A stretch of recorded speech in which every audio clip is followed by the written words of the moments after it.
hundreds, and then two groups of tens, and then one ones. So now what we're going to do is to add the rows. So how many hundreds are there? 300. So there are 3. And how many tens that I have? 2. And how about the ones? 1.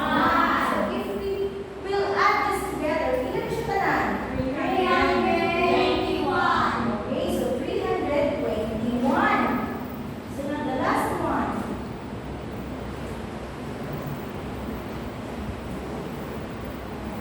Teacher have 5 bundles of granite screw. So each bundle contains 100 pieces of straws. So ilan siya tanan? 5. I have 5 hundreds. Ilan siya tanan? 5. Ilan tanan? 5. Again, walang tanan. Very good. 500 pieces.